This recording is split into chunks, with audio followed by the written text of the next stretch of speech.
Whispers in the attic. It was supposed to be a fresh start. When my husband and I moved into the old Victorian house at the edge of town, we were captivated by its charm and history.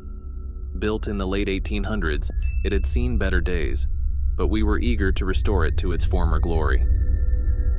Little did we know, some things are better left undisturbed.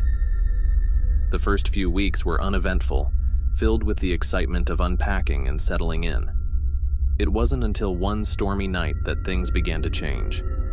As the wind howled outside and rain lashed against the windows, I heard it for the first time. A faint, almost imperceptible whisper coming from the attic. At first, I dismissed it as the wind playing tricks on my mind. But the whispers persisted, growing more distinct with each passing night. They seemed to call out to me, a soft, eerie murmur that set my nerves on edge. I mentioned it to my husband, but he laughed it off, attributing it to the house's age and the creaking of old wood. One night, unable to bear the whispers any longer, I decided to investigate. Armed with a flashlight, I climbed the narrow staircase leading to the attic.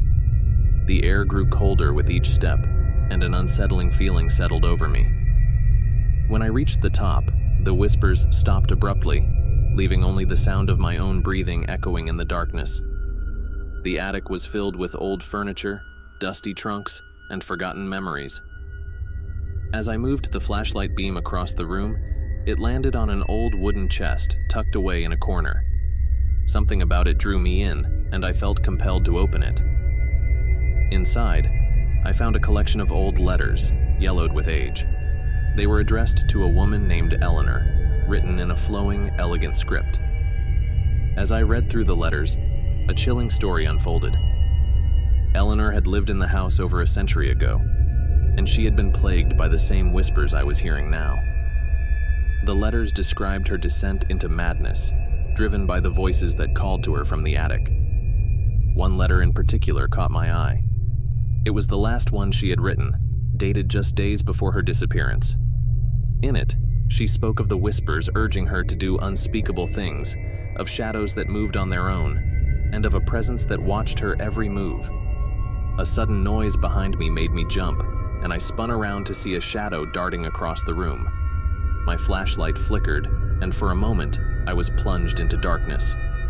When the light returned, the shadow was gone, but the air felt heavier, charged with a malevolent energy. Panicked, I grabbed the letters and hurried back downstairs, my heart racing. I told my husband everything, but he remained skeptical, suggesting I was letting the old house get to me. Determined to uncover the truth, I began researching the house's history. I discovered that Eleanor wasn't the only one who had experienced the whispers.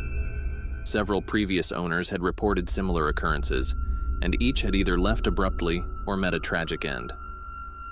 The house, it seemed, had a dark history that stretched back generations. That night, as I lay in bed, the whispers returned, louder and more insistent than ever. They seemed to come from all around me, a cacophony of voices speaking in hushed tones. I felt a cold hand brush against my cheek, and a voice whispered my name, sending a jolt of terror through me. I knew then that the whispers would never stop, that whatever haunted the attic had set its sights on me. Desperate and terrified, I convinced my husband to leave the house. We packed our things and fled, leaving behind the beautiful Victorian and its dark secrets. But even now, miles away from that cursed house, I can still hear them. The whispers in the attic, calling to me, reminding me that some things are never truly left behind. Hey there! If you enjoyed this video, don't forget to hit the like button and subscribe for more amazing content. Join us on this exciting journey, and we'll see you in the next video. Take care.